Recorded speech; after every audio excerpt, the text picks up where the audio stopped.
Akarere ka Bugesera ni kamwe mu turere twihariye mu Rwanda kubera uburyo karimo gutera imbere mu buryo budasanzwe. Abantu benshi barimo kujya kugaturamo. Ni mu gihe mu myaka yashize kari kazwi cyane nk'akarere gafite ubushyuhe bwinshi n'ubutaka bwumagara ugereranyije n'utundi turere hano mu Rwanda. Uyu munsi Bugesera yahindutse igicumbi cy'imishinga minini y'iterambere igamije guhindura ubukungu bw'igihugu cy'u Rwanda. Ngaho imishinga y'ubuhinzi idasanzwe, imishinga rutura y'amazi adasanzwe ndetse n'umushinga w'ikibuga cy'indege cya mbere mu Rwanda kizuzura gitwaye arenga biliyoni 2 z'amadolari y'Amerika. Ku buso u Rwanda rufite bungana na kilometero karibumbi 26,338. Bugesera ifiteho ubuso bungana na kilometero karigihumbi 337. Bikayigira kamwe mu karere kanini mu Rwanda. Gusa mu Rwanda akarere kanini ni Nyagatare ifite ubuso bwa kilometero kare 1741. Bugesera ituwe n'abaturage barenga 551 nk'uko ibarura ryakozwe 2022 bigaragaza. Ibi bitumiza mu turere dufite abaturage benshi mu ntara y'Iburasirazuba. Ariko ikintu cy'ingenzi gituma Bugesera itandukana n'utundi turere ni imishinga minini y'iterambere iri kuhakorerwa igamije guhindura akarere ka Bugesera igicumbi cy'ubucuruzi, ubwikorezi n'ishoramari ku rwego mpuzamahanga. Dore ko umushinga rutura y'igikindi yose ari ikibuga mpuzamahanga kiri kubaka muri aka karere kizatwara arenga biliyoni 2 z'amadolari y'Amerika. Kitezweho kwakira abagenzi bagera kuri miliyoni 8 buri mwaka mu cyiciro cya mbere, kandi kikazagira ku barenga miliyoni 14 mu bihe bizaza. Si uyu mushinga gusa, hari no gutegurwa n'umujyi uzunganira Kigali mu bijyanye n'ubucuruzi, inganda n'imiturire igezweho. Igenamigambi rya 2050 biteganyijwe ko 85.1% by'abaturage ba Bugesera bazaba batuye mu mijyi. Ikindi gituma Bugesera bidasanzwe ni imiterere yayo y'umutungo kamere, dore ko aka karere gafite ibiyaga bigera ku 9, ibituma haboneka amahirwe menshi mu burobyi, ubukerarugendo n'ubuhinzi bukoresha amazi. Iyo ugereranyije ibi byose, imishinga ya miliyari z'amadolari, imigambi yo kubaka umujyi wunganira Kigali ndetse n'ubwiyongere bukabije bw'abaturage, Bugesera igenda ihinduka imwe mu nkingi z'ingenzi mu iterambere ry'u Rwanda mu myaka iri imbere. Niyo mpamvu benshi mu bashakashatsi n'abasesenguzi b'iterambere batangiye kuvuga ko Bugesera ishobora kuzaba imwe mu turere tuzahindura isura y'ubukungu bw'u Rwanda mu myaka iri imbere. Nimba nawe uri umwe mu bashaka kuzajya gutura muri aka karere, iki cyegeranyo niwe nagiteguriye kuko gutegura imishinga rutura idasanzwe iri kuzana amahirwe adasanzwe muri aka karere ka Bugesera. Bana nanjye rero tujyane nkubwira akantu ku kandi kuri iyi mishinga. Jye muri kumva mugiye kubana ni JD, ni JD Docs, ikaze mwese.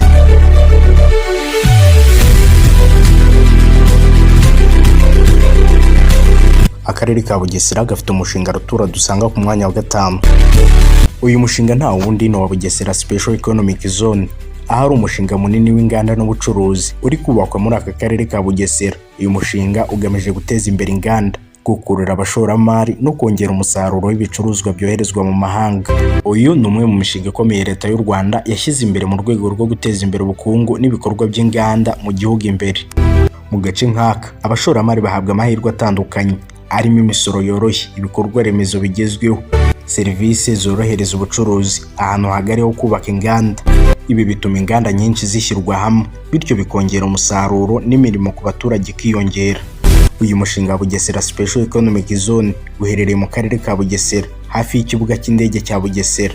Aho uherereye ni ahantu hatoranyijwe neza kuko hegereye umujyi wa Kigali, hakaba hanegereye ibikorwa remezo by'ingenzi.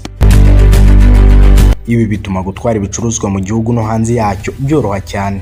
Imirimo yo kubaka Bugesera Special Economic Zone iri gukorwa mu byiciro bitandukanye. Ni umushinga uri ku buso bungana na hegitari 300. Icyiciro cya mbere cyatangiye kubakwa kandi zimwe mu nganda zatangiye gukora. Icyiciro cya kabiri kiri kubakwa kigamije kongera ibikorwa remezo n'inganda. Icyiciro cya gatatu kizakomeza kugeza umushinga wose urangiye. Ibi byiciro bituma umushinga ugenda wiyongera buhoro buhoro, inganda zigenda zitangira gukora ibikorwa remezo byiyongera. Kubaka iyi Bugesera Special Economic Zone bisaba amafaranga menshi cyane. Amafaranga arenga miliyari 70 z'amafaranga y'u Rwanda yamaze gushorwa mu kubaka ibikorwa remezo by'ingenzi. Aya mafaranga atangwa na leta y'u Rwanda hamwe n'ibigo by'imari n'abashoramari mpuzamahanga. Byitezwe ko uyu mushinga uzakurura ishoramari rinini cyane mu nganda. Muri Bugesera Special Economic Zone hateganyijwe ibikorwa byinshi, birimo inganda zitunganya ibiribwa, inganda zikora ibikoresho bitandukanye, ububiko bunini bw'ibicuruzwa, ibigo by'ubwikorezi ndetse n'ubucuruzi bw'ibikorwa byo gupakira no gutunganya ibicuruzwa mbere ko byoherezwa hanze. Ibi bizafasha kongera umusaruro w'inganda mu Rwanda. Uyu mushinga ufite akamaro kanini mu iterambere ry'igihugu cy'u Rwanda. Ibi bizakurura abashoramari bo mu Rwanda no mu mahanga, bizanongera ibyoherezwa mu mahanga biva mu nganda zo mu Rwanda, bizahanga imirimo ku baturage benshi, bizanongera iterambere ry'ubukungu bw'igihugu cyacu. Mu gihe uzaba urangiye neza, biteganyijwe ko uzatanga imirimo ibihumbi ku bantu benshi cyane.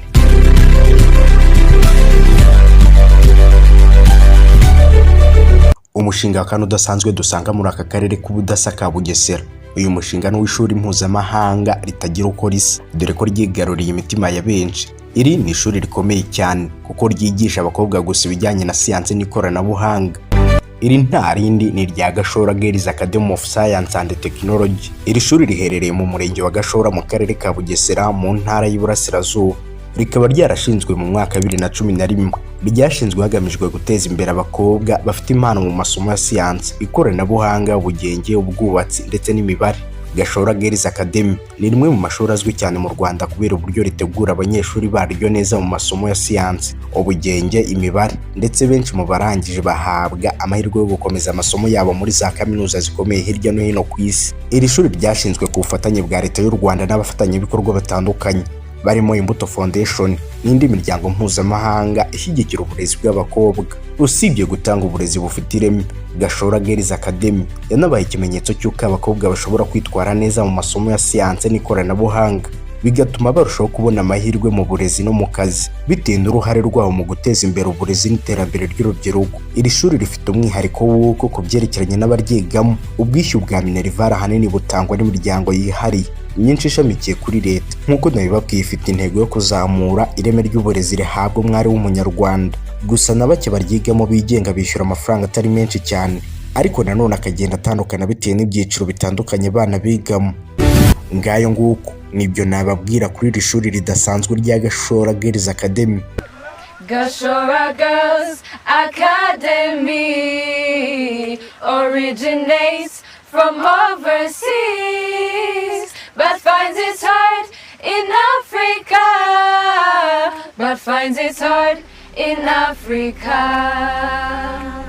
There's a difference between a sparrow and a negro. There's a difference between a shooting star and a star. There's a difference between the moon and the sun. Not the difference between Gashora Girls and the difference between hold up. We're not different. What we are is transcendent. Transcendent like the sun, from which the moon reflects. The only difference between the stars and the sun itself is light. Binatuganisha ku mushinga dusanga ku mwanya wa gatatu. Uyu nta wundi ni wa Gakomiti Company, ahora ari uruganda rukomeye mu gukora ibikorwa byo kubaga no gutunganya inyama ku rwego rugezweho. Ruri ku butaka bungana na hegitari zirenga 6,000. Ruherereye mu karere ka Bugesera mu murenge wa Gashora, hafi y'aho bitaga. Uru ruganda rwashinzwe hagamijwe guteza imbere ubucuruzi bw'inyama mu Rwanda no kuzigurisha ku masoko mpuzamahanga. Gakomiti Company yashinzwe na Leta y'u Rwanda mu rwego rwo guteza imbere ubworozi n'inganda zitunganya ibikomoka ku matungo. Intego yo kurushyiraho yari yo kongera agaciro k'amatungo yororerwa mu Rwanda, guteza imbere ubucuruzi bw'inyama hanze y'igihugu, guteza imbere inganda zitunganya ibikomoka ku matungo. Uru ruganda ruri mu nganda zitezweho guteza imbere ubukungu bw'igihugu cyane cyane mu rwego rw'ubworozi. Intego nyamukuru za Gakomiti Company zirimo gutunganya inyama ku rwego mpuzamahanga, dore ko uru ruganda rukora inyama zuje ibisabwa ku rwego mpuzamahanga kugira ngo zibashe koherezwa ku masoko yo hanze. Uru ruganda rwitezeho guteza imbere ubworozi no gufasha aborozi kubona isoko ryiza ry'amatungo yabo.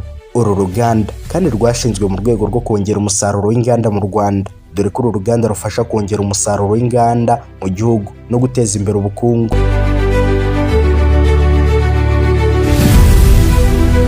Tuvuze ku bikorwa by'ingenzi by'uru ruganda, nuko muri Gakomiti Company hakorerwa ibikorwa bitandukanye birimo kubaga amatungo nk'inka, ihene, intama. Aya matungo kandi abagwa hakurikijwe amabwiriza y'isuku n'umutekano w'ibiribwa, ndetse muri uru ruganda atunganyirizwa inyama zimaze kubagwa.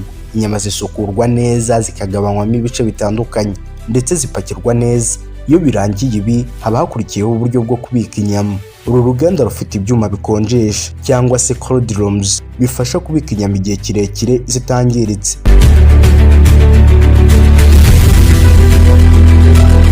tunavuze ukuntu bohereza inyama ku masoko. Inyama zitunganyirizwa muri uru ruganda zishobora kugurishirizwa mu Rwanda no koherezwa mu bindi bihugu. Gakomiti Company ikoresha ibikoresho bigezweho birimo imashini zo kubaga amatungo ku buryo bugezweho, ibikoresho byo gusukura inyama, ibyuma bikonjesha ndetse bibika inyama, ndetse n'ibikoresho byo gupakira inyama ku rwego mpuzamahanga. Ibi bituma inyama zitunganyirizwa muri uru ruganda ziba zifite ubuziranenge kandi zitekanye ku buzima bwa muntu. Uru ruganda rufite uruhare runini mu iterambere ry'igihugu, dore ko rutuma aborozi babona isoko rihoraho ry'amatungo yabo. Abaturage benshi babona akazi mu ruganda no mu bikorwa bijyanye na rwo. Inyama zitunganywa muri uru ruganda zifasha u Rwanda kubona amadovize aturuka mu bicuruzwa byoherezwa hanze. Uru ruganda runafasha guteza imbere inganda z'inyama no kongera ubushobozi bw'u Rwanda mu gutunganya ibikomoka ku matungo ndetse no guteza imbere ubucuruzi mpuzamahanga. Iki kikaba igikorwa remezo kidasanzwe cyakururiye aka karere ka Bugesera kuba akarere kadasanzwe muri iki gihugu cy'u Rwanda.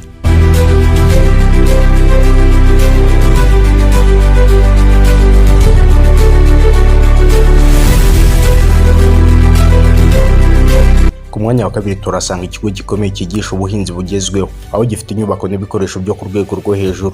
Iki nta kindi ni RICA cyangwa se Rwanda Institute for Conservation Agriculture. Iki kigo cyashinzwe mu rwego rwo guteza imbere ubuhinzi burambye no kongera umusaruro w'Abanyarwanda. RICA iherereye mu karere ka Bugesera hafi y'ikibuga cy'indege mpuzamahanga cya Bugesera. Iyi campus ni ikigo cy'uburezi n'ubushakashatsi gifite intego yo guhugura abahinzi, abashakashatsi ndetse n'abandi bafatanyabikorwa mu buhinzi bugezweho. Uyu mushinga watangiye gushyirwa mu bikorwa mu myaka ya 2017 na 2018 kandi washinzwe mu byiciro byo kubaka inyubako zigezweho zirimo amashuri y'imyigire y'ubuhinzi, laboratwari zigezweho z'ubushakashatsi, ahazigirwa ibikorwa byo mu mirima ndetse n'amahugurwa ku bumenyi n'ikoranabuhanga mu buhinzi. Igishoro cy'uyu mushinga cyari hagati ya miliyoni 20 na 25 z'amadolari y'Amerika, hagamijwe gutuma RICA iza ku rwego mpuzamahanga mu buhinzi bw'ubworozi n'ibikomoka ku buhinzi. Uyu mushinga ntiwazanye gusa inyubako n'ibikoresho, ahubwo unafasha mu guhanga udushya mu buhinzi, kongera umusaruro w'abahinzi no guteza imbere uburyo bwo guhinga burambye butangiza ibidukikije. RICA ni kimwe mu bigo by'ingenzi bigaragaza icyerekezo cy'u Rwanda cyo gukoresha ubumenyi n'ikoranabuhanga mu guteza imbere ubuhinzi, bikazafasha igihugu kongera ubwikorezi bw'ibiribwa n'ubukungu burambye.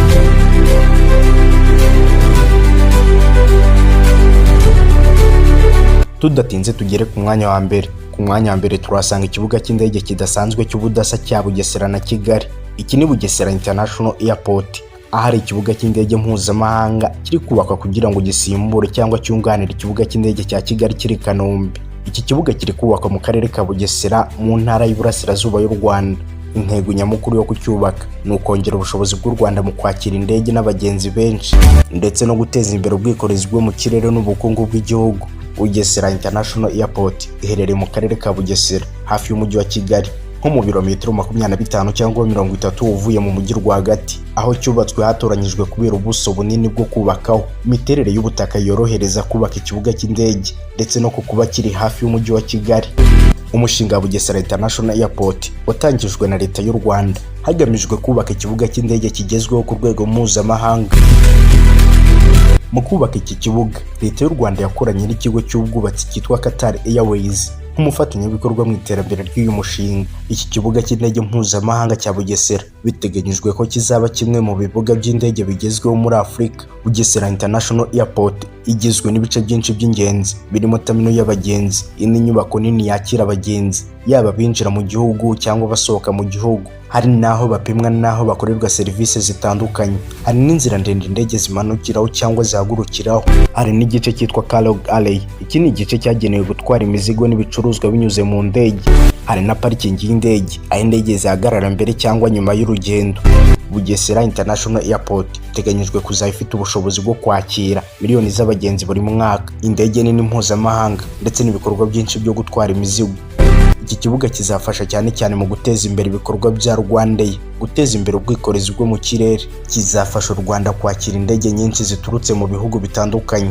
Iki kibuga kizateza imbere ubukerarugendo, dore ko ba mukerarugendo bazajya baza mu Rwanda mu buryo bworoshye kandi butekanye. Abaturage benshi batangiye kubona akazi mu bikorwa byo kubaka no gukoresha iki kibuga. Ibicuruzwa bizajya bitwarwa mu ndege mu buryo bworoshye, bizafasha mu bucuruzi mpuzamahanga kwaguka no kwiyongera. Bugesera International Airport izafasha u Rwanda kuba ihuriro rikomeye ry'ingendo zo mu kirere muri Afurika.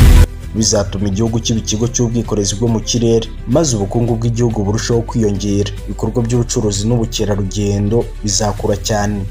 Ngayo nguko nibyo nababwira kuri Bugesera. Bugesera uyivuze bwakwira bugacya. Ese we Bugesera y'ubudasa itagira uko isa uyibona gute? Tanga igitekerezo cyawe muri comment. Nawe niba wifuza kujya gutura muri aka karere k'ubudasa, amarembo arafunguye. Naho ubundi njye babateguriye nkanabagezaho iki kiganiro cyiza ni JD. Iyi ni JD Docs. Nkwibutsa gukora subscribe wowe utarayikora kugira ngo utazajya ucikwa n'ibiganiro n'ibyegeranyo byiza nk'ibi ngibi tubagezaho. Ciao ciao. Dusubire mu yindi video ikurikira.